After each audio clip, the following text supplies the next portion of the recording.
नाटा B2B meet का आयोजन रामनगर कटेसर स्थित एक होटल में हुआ संपन्न। वाराणसी में नाटा B2B मीट का आयोजन रामनगर कटेसर स्थित एक होटल में किया गया, जिसमें नेपाल के गंडकी प्रांत में स्थित ट्रैवल एजेंसियां अपने व्यवसायिक क्षितिज और क्षेत्र का विस्तार करने के लिए नाटा गंडकी एक गैर लाभकारी संघ है, जो आज यहां धार्मिक वाराणसी में प्रतिनिधित्व और सेवा करने वाला है, जहां हम मुक्तिनाथ, पशुपतिनाथ और गौतम बुद्ध की धरती से अपना हार्दिक आभार और हार्दिक शुभकामनाएं व्यक्त करना चाहते हैं।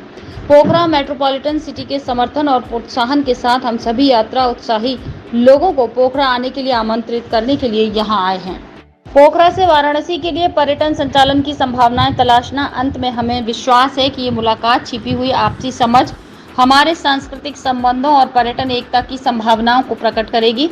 हम सभी प्रतिभागियों और शुभचिंतकों को धन्यवाद देते हैं, जिन्होंने प्रोत्साहित किया और हमें यहां पवित्र वाराणसी में रहने के लिए प्रेरित किया। इस अवसर पर मुख्य रूप से कालेश कुमार, संदीप पटियाल, संतोष सिंह, प्रवीण मेहता, राशिद खान, SK सिंह, सचिन शर्मा सहित कई अन्य गणमान्य लोग उपस्थित रहे। हम लोग पोखरा का टूरिज़्म प्रमोशन करने के लिए वाराणसी आया हुआ है। हमने यहाँ जो टूरिज़्म में काम करते हैं गवर्नमेंट बॉडी और जो टूर ऑपरेट करता है पोखरा और नेपाल के लिए, और आप पत्रकार लोगों सभी को हमने निमंत्रण किया है। इसका मकसद क्या है कि जो कोविड ने टूरिज़्म का जो इफ़ेक्ट किया है, उसके बाद हमको नेपाल और पोखरा के लिए सबसे बड़ा मार्केट ये सेक्टर में दिख रहा है। जो वाराणसी, पहले भी वाराणसी बहुत लोग पोखरा जाते थे। अभी कोविड के बाद यहाँ का क्या है वो टूरिज़्म का कंडीशन वो देखने के लिए, और पोखरा में क्या क्या चीज़ चेंज आया है, क्या क्या वो टूरिज़्म का एक्टिविटीज़ ज़्यादा है, वो जानकारी करने के लिए हम लोग यहाँ आए हैं। अभी यहाँ का जो टूर ऑपरेटर लोग ने बताया है, पोखरा से सबसे बड़ा ये वाराणसी से सबसे ज़्यादा लोग वो रोड से जाना चाहते हैं। अभी रोड हमारा वो स्तरोन्नति हो रहा है, वो जल्दी से हो जाएंगे, लेकिन वाराणसी से पोखरा का ज़्यादा लंबा रिश्ता नहीं है, जस्ट 500 किलोमीटर में है। अब यहाँ का टूरिस्ट एक ही दिन में यहाँ से पोखरा पहुँच सकते हैं, और जिस सहज से वो 500 किलोमीटर, वो क्या है कि नेपाल के दूसरा बॉर्डर से भी नज़दीक है। क्या है कि हमारे वो पोखरा से हमारा ही बॉर्डर जाने के लिए 600 किलोमीटर लगेगा, लेकिन वाराणसी 500 किलोमीटर में है। हम सभी लोग को, और पोखरा क्या है कि किसी भी मौसम में आप लोग वो टूरिस्ट लोग पोखरा जा सकते हैं, पोखरा से देख सकते हैं। पोखरा में अभी यहाँ चर्चा भी हो रहा है, वो पैराग्लाइडिंग, वो चील जैसा देखने लगेंगे। उधर बहुत सारा पैराग्लाइडिंग है, उधर अल्ट्रालाइट फ्लाइट होती है, और वहाँ से सबसे बड़ा क्या हो सकता है, वो धार्मिक हिसाब से महत्वपूर्ण मुक्तिधाम वो पोखरा से ही जाता है। और अभी वो शालिग्राम है, जो वहाँ से यहाँ राम का वो तस्वीर बनाने के लिए वो ले आया है, उसका उद्गम स्थली पोखरा के पास में पड़ता है। पोखरा एक ऐसा जगह है जहाँ आप, ऐसा नहीं है कि जाड़ा गर्मी बरसात हो रहा हो, ऐसा काठमांडू में बर्फ़ पड़ रहा हो, लेकिन पोखरा में ऐसा नहीं होता है। गर्मी में भी वही मिलेगा, आनंद मिलेगा। जाड़ा में भी ऐसा नहीं कि इतना ठंडा है कि 4-5 कंबल ओढ़ना पड़े, नहीं, वो भी बराबर है। बरसात भी उसी तरह से। दूसरा चीज़, व्यू उसका इतना बढ़िया है, जो हर लोग स्वास्थ्यवर्धक के लिए जाते हैं। अरुणाचल को क्यों कहते हैं, हिमाचल को क्यों स्वास्थ्यवर्धक कहते हैं, इसलिए दूसरा पॉइंट तो वो हुआ कि हेल्थ का एकदम बहुत सुंदर जगह हुआ है। तीसरा है क्या कि स्पिरिचुअल, जैसे वाराणसी लोग क्यों आते हैं, गोल्डन ट्रायंगल, दिल्ली, आगरा, जयपुर जा करके फिर वाराणसी आकर के उसको आनंद मिलता है। इसी तरह से स्पिरिचुअल सेंटर है, धार्मिक, बुद्धिज़्म और हिंदुज़्म, हर तरह से वो कॉम्बिनेशन है वहाँ उस जगह पे। 4 हो गए। 5वां है कि आपके बहुत नज़दीक है, कोई ज़्यादा कुछ नहीं ज़्यादा बहुत ज़्यादा हिल है माउंट एवरेस्ट के जैसा या नीचे। तो 5वां एक है क्या कि वो ऐसा बीच में है 800 फीट की ऊंचाई पे कि आपको एकदम अच्छा लगता है हर क्लाइमेट से। कह सकते हैं जब आप पोखरा जाएंगे तो समझेंगे नहीं कि एशिया का कंट्री है। वेल प्लान, लोग भी बहुत अच्छे हैं, ऐसा नहीं कि कचरा फेंका हुआ है, ये फेंका हुआ है, एजुकेटेड। तो ये 5 पॉइंट्स जो है ना, जिसके लिए सिर्फ इंडिया ही नहीं सब जगह जाता है। दूसरा चीज़, सर आपने क्वेश्चन पूछा कि कोरोना के बाद बेटी रोटी का जो संबंध है, ये पहले भी था, अभी भी है। सर का कहना है कि अभी कोरोना के वजह से ओवरसीज से लोग नहीं आ रहे हैं। इंडिया से तो पहले भी आते थे, लेकिन लोगों को भरोसा नहीं होता था। अभी अपना जैसा मैंने बताया ना कि अभी इतने लोग जा रहे हैं कम से कम पोखरा, और वो फील कर रहे हैं कि अरे वाह, मैंने पहले नहीं गया। अभी थाईलैंड, मलेशिया सब लोग सिंगापुर जाते हैं हनीमून के लिए। अब ज़्यादातर लोग बहुत साल पहले, 20 साल पहले भी पोखरा जाते थे, नेपाल जाते थे, क्योंकि ईजी होता था। भारत के लिए सबसे एजिएस्ट अगर अदर देश कर सकते हैं तो नेपाल है, लेकिन हम लोग इतना उन लोगों में घूम गए हैं कि घर जैसा लगता है। एक्चुअली इंडिया और नेपाल जब भी कोई आता है टूरिस्ट जो डोमेस्टिक होता है, मतलब इंडिया के होते हैं, तो वो इंडिया और नेपाल दोनों जाना चाहते हैं। तो नेपाल में आपका लुम्बिनी, चितवन, पोखरा, काठमांडू और इसके बाद मुक्तिनाथ तो बहुत अधिक इंक्वायरी होती है। अब क्या होता है, जो आदमी यूपी में अगर करता है तो बनारस और अयोध्या के बाद गोरखपुर के बाद फिर से नेपाल करके फिर बनारस से आता है। इसलिए बनारस और यूपी और इसमें नेपाल का बहुत अच्छा संबंध है और इसको टूरिज्म में सबसे अच्छा चलता है। आज इस तरह से मीटिंग हुई है, आगे इसको किस दृष्टिकोण से देख रहे हैं? ये बहुत बढ़िया है, क्योंकि इसका वहाँ के आए थे, यहाँ के लोग तो यहाँ के ट्रेवल एजेंट भी मिलेंगे। इवन फेम ट्रिप के लिए भी बोले हुए हैं, तो फेम ट्रिप अगर रहेगा तो यहाँ के एजेंट भी वहाँ जाएंगे, तो एक दूसरे के म्यूचुअल बिजनेस अच्छा रहेगा।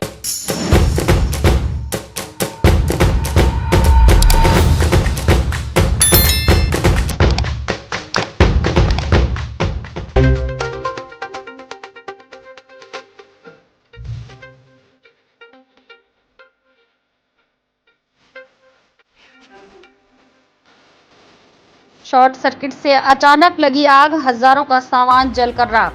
दुकान की छत तक फट गई। बहराइच, आपको बताते चलें कि जनपद बहराइच में दुकान मालिक प्रमोद केडिया छावनी बाजार आदर्श अग्रवाल के बगल में नटराज ड्राई क्लीनर्स हैं।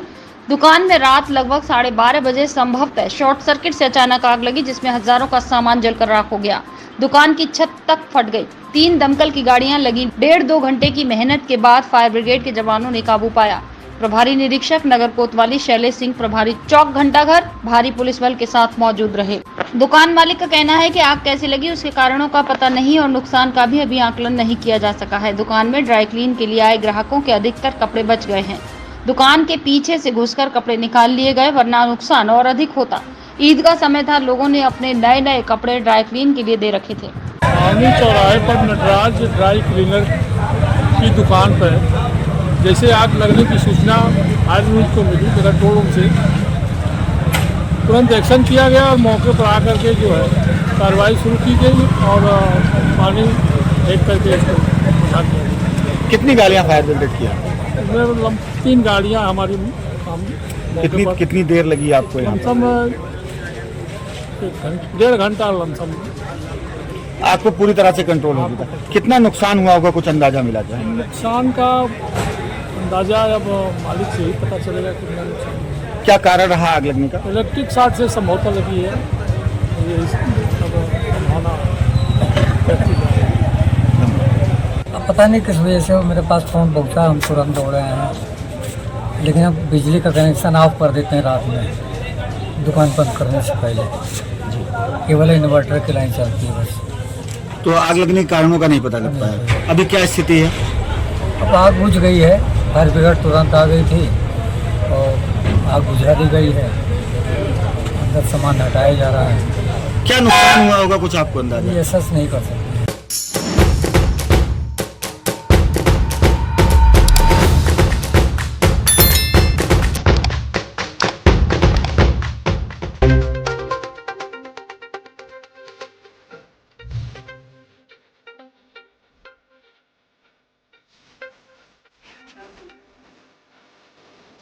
मगौरा थाना परिसर में निकाय चुनाव को लेकर की गई बैठक। मगौरा थाना परिसर में निकाय चुनाव को लेकर सीओ राम मोहन शर्मा, अध्यक्ष पुष्पेंद्र कुमार द्वारा मीटिंग की गई, जिसे लेकर निर्देश दिए गए।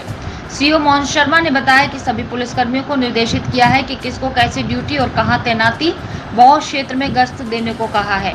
इस मौके पर शिवराम मोहन शर्मा, थाना अध्यक्ष पुष्पेंद्र कुमार, एसआई संतोष कुमार, एसआई भोपाल सिंह, सौख चौकी इंचार्ज संदीप कुमार में पुलिस स्टाफ मौजूद रहा।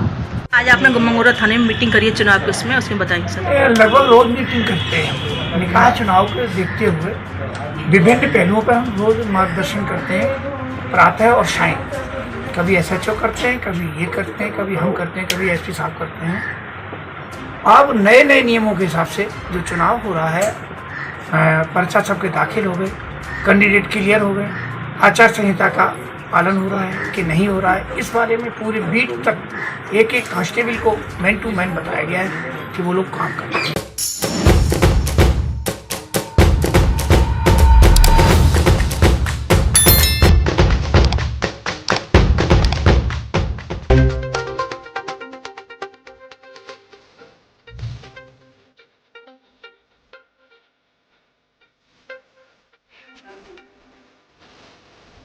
पंचकुर्वा गांव में शौच करने गए किसान की करंट लगने से हुई मौत, पोस्टमार्टम के लिए भेजा शव। दरअसल घटना धरोहरा थाना क्षेत्र के पंचमपुरा गांव की है, जहां आज 19 अप्रैल को सुबह घर से शौच करने के लिए निकले करीब 55 वर्षीय राम अवतार नाम के किसान की करंट लगने से मौत हो गई। मृतक के शव को पोस्टमार्टम के लिए लखीमपुर भेजा गया, जहां पोस्टमार्टम हाउस में मौजूद मृतक के पुत्र केशवराम ने बताया कि उसके पिता सुबह करीब 4:30 बजे घर से शौच के लिए खेत की ओर गए थे। वहीं रास्ते में 11,000 लाइन का तार टूटा था। सुबह तड़के उजाला कम होने के कारण राम अवतार रास्ते में पड़ा हुआ तार नहीं देख पाए और उनका पैर तार के ऊपर गिर गया, जिससे तेज करंट के कारण और राम अवतार की मौके पर ही मौत हो गई। काफी समय तक जब वो वापस घर नहीं लौटे तो परिजनों ने उनकी खोज की। खेत में जहां देखा तो रास्ते में राम अवतार मृत अवस्था में पड़े थे। पोस्टमार्टम हाउस पहुंचे मृतक के पुत्र ने विद्युत विभाग पर लापरवाही के आरोप लगाए। मेरे पिताजी की अरे कैसे मौत हो गई? बिजली से करंट लगने से। करंट लगने से? कब की घटना है? सुबह 4:30 बजे। आज 19 तारीख की? क्या हुआ था, पूरी बात बताइए। तार 11,000 लाइन चल रही थी, तार उसका कटकर गिर गया। अच्छा, तो पिताजी कहाँ कब किस टाइम हुआ ये? वो शौच जा रहे थे। अच्छा, शौच के लिए जा रहे थे। कितने बजे की घटना है? 4:30 बजे। तो तार दिखाई नहीं पड़ा था उनको? नहीं, अंधेरा था। अच्छा, उजाला कम था सुबह 4:30 बजे। तो क्या लग रहा है, क्या मतलब लापरवाही है किसी की? तो लापरवाही, तार कट गया तो लापरवाही है ही।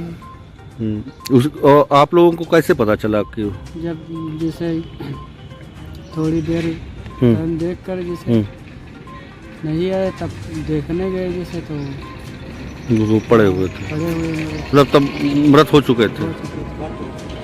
बढ़ती थी लाश, पूरी बॉडी में करंट बहुत तेज था, 11,000 का ना, झुलस गया था पूरा, हड्डी सही जल गई। नाम क्या था पिता का? राम अवतार। क्या उम्र रही होगी करीब? उम्र है 55। करीब 55।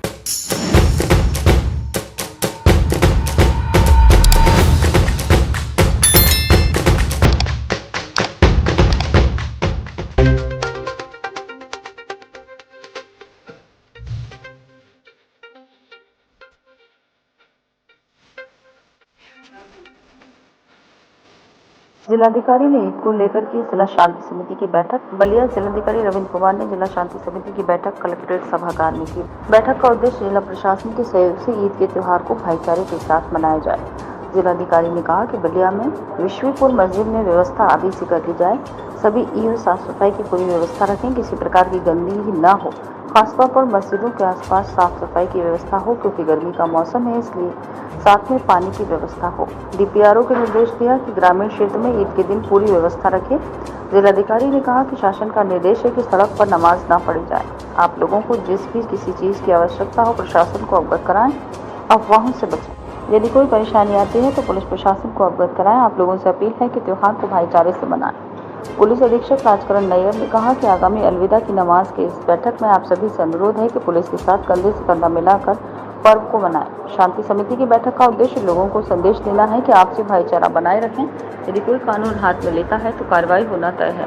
आप लोग युवाओं को सचेत करें कि हुड़दंग न करें, लाउड स्पीकर तेज न रखें, मानव जो ज्यादा आवाज न रखें। ईद के दिन यातायात के नियमों का पालन करें। पुलिस प्रशासन द्वारा सोशल मीडिया पर नजर रखी जा रही है। तनाव उत्पन्न करने वाले सभी के खिलाफ कार्रवाई होगी। सभी थानों में शांति समिति की बैठक की जा चुकी है। पुलिस प्रशासन आपके साथ है, पूरा सहयोग रहेगा। ईद के दिन कोई अनहोनी ना हो। शांति समिति के लोगों ने भी अपनी समस्या जिलाधिकारी के सामने रखी। समिति के लोगों ने कहा कि चुनाव और ईद को देखते हुए पुलिस की व्यवस्था बढ़ा दी जाए। ईद प्रेम और सौहार्द का पर्व है, इसे आपसी भाईचारे के साथ मनाया जाए।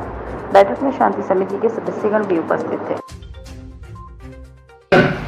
कल सर सात कमेटी की मीटिंग सर लिया था हमने, गहेड़ी ईदगाह और प्रमंदापुर ईदगाह है सर, दोनों शहर से लगा हुआ है, लेकिन ग्रामीण क्षेत्र में आता है। डीपीआर सर को मौके बता दिया, लेटर भी लिख दिया है। चलाओ कोई दुकान नहीं है। नगर पालिका जो है, जो मस्जिद थे जहाँ आप लोगों ने टैंकर लगाने कहा पानी, वही बता दिया नगर पालिका कर्मचारी थे। और जो सुअर घूमते हैं उसके लिए सबको नोटिस दिला दिया गया है। और